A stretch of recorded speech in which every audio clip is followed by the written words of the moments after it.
Достар, бәріне сәлем. Бүгінгі сабақта ДНК-ны жалғастырамыз. Оның ішіндегі антипараллельді құрылымға тоқталғым келіп тұр. Бізде ДНК-ны білеміз, екі тізбектен тұрады, яғни екі қаңқасы деп атаймыз былайша айтқанда.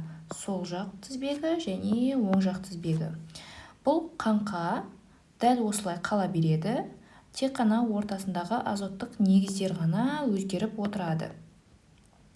Енді қаңқасы бізде қандай заттардан тұрады? Ол біріншісі фосфаттық топтан тұрады, екінші дезоксирибозадан тұрады. Яғни, қарайық, фосфаттық топ, не фосфаттық топтар, екі бетінде де фосфаттық топтар болады, және орталарында сол фосфаттық топтарды бір-бірімен байланыстыратын дезоксирибоза болады. Былайша қарағанда, өте қатты кәдімгі параллельді структураға ұқсайды. Яғни параллель орналасқан бір-біріне. Неге антипараллельді деп атайды? Оны біз білуіміз үшін мұнда орналасқан рибозаға мән беруіміз керек. Рибозаның құрамында біз білеміз әртүрлі, яғни 5 көміртек болады.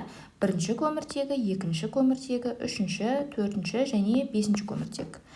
Дәл солай астында бірінші көміртек, екінші, үшінші, төртінші және бесінші көміртек болады. Сол жаққа қарағанда оң жақтағы рибоза кішкене басқаша көрініп тұр, яғни терісінше айналған түрінде көрініп тұр. Және бұл жерде де дәл солай бірінші, екінші, үшінші, төртінші және бесінші көміртектер дәл солай орналасады негізінде. Біз мән беруіміз керек ол бізде бесінші көміртекке. Яғни бесінші көміртекке келіп бізде фосфаттық топ байланысып тұр. Екінші фосфаттық топ бізде мұнда орналасқан үшінші көміртегіге келіп байланысты. Ары қарай тағы да бесінші көміртекке және одан төмен тағы да үшінші көміртекке келіп байланысып тұр. Яғни тізбек бізде бесінші көміртектен үшінші көміртекке қарай жүріп жатыр байланысуы. Ал оң жаққа қарайтын болсақ, бізде міне бірінші, үшінші көміртектен басталып тұр. Үшінші көміртектен басталады, одан кейін бесінші көміртек, одан кейін қайтадан үшінші көміртек және қайтадан бесінші көміртек.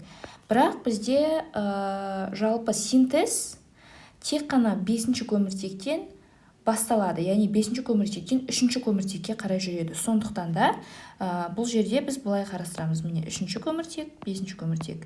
Синтез, яғни өсуі ДНК-ның тек қана 5-тен 3-ке қарай орналасады. Енді қараймыз.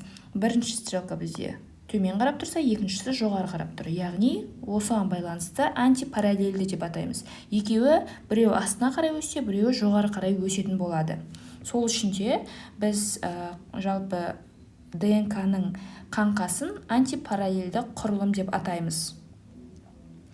Бұл бізге не үшін керек? Ең бірінші комплементарлық байланыстарды сақтау үшін. Яғни тиминге аденин,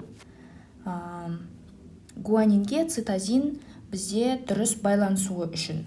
Екіншісі ДНК репликациясы, жаңа айтқандай ДНК полимераза деген фермент бар. Ол бізде ДНК-ның жаңа тізбегін тек қана бесінші көміртектен үшінші көміртекке қарай осы бағытта ғана жаңа тізбек түзіледі.